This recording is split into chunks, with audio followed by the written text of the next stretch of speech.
ఇంద్రనగర్ ప్రభుత్వ పాఠశాలలో 10వ తరగతి విద్యార్థులకు విజయభవ ప్రేరణ కార్యక్రమం నిర్వహించారు. ఈ కార్యక్రమానికి మాజీ మంత్రి ఎమ్మెల్యే హరీష్ రావు హాజరయ్యారు. ఈ ఏడాది 10 ఫలితాలలో సిద్దిపేటకు మొదటి స్థానం తీసుకురావాలని, పాఠశాలకు తమ తల్లిదండ్రులకు మంచి పేరు తేవాలని ఆయన అన్నారు. విద్యార్థులు కష్టపడి కాకుండా ఇష్టపడి చదవాలని సూచించారు. 10వ తరగతి అనేది జీవితంలో ఒక మొదటి మెట్టు అన్నారు. సిద్దిపేట నియోజకవర్గంలోని ప్రభుత్వ పాఠశాలలో చదివి టాప్ ర్యాంక్ సాధించిన 30 మంది విద్యార్థులకు ఐప్యాడ్ గిఫ్ట్గా ఇస్తామని హరీష్ రావు తెలిపారు.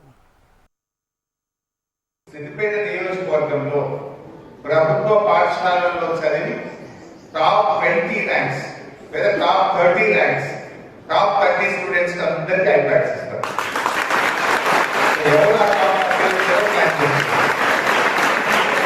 మన కాన్స్టిట్యూన్సీలో గవర్నమెంట్ స్కూల్లో చదివి కాన్స్టిట్యూన్సీలో హైయెస్ట్ మార్క్స్ తెచ్చుకుంటే టాప్ 30 స్టూడెంట్స్ కు నేను ఐప్యాడ్ గిఫ్ట్ గా ఇస్తాను.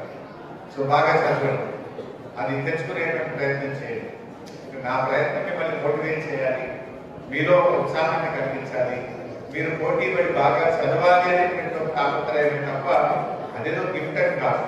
సో బాగా చదివితే ఆ ఐప్యాడ్ కూడా మీకు రేపు హైయర్ స్టడీస్ లో ఉపయోగపడే విధంగా మొత్తం డిజిటల్ కాంటెంట్ ని దాంట్లో అన్ని సమాచారాన్ని లోడ్ చేసినటువంటి ఐప్యాడ్స్ మీకు ఇప్పిస్తారు.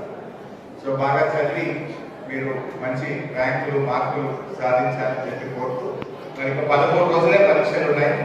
ఈ 13 రోజుల ముందు ఈ మోటివేషన్ క్లాస్ ఎందుకు పెట్టించామంటే ఇంకా ఎవరైనా కొన్ని టెన్షన్ ఉన్న స్టూడెంట్స్, కన్ఫ్యూజన్ ఉన్న స్టూడెంట్స్ మీలో విశ్వాసం పెరగాలి, మీ కాన్సన్ట్రేషన్ పెరగాలి అని చెప్పి రంజిత్ గారితో ఈ కార్యక్రమాన్ని ఏర్పాటు చేయడం జరిగింది.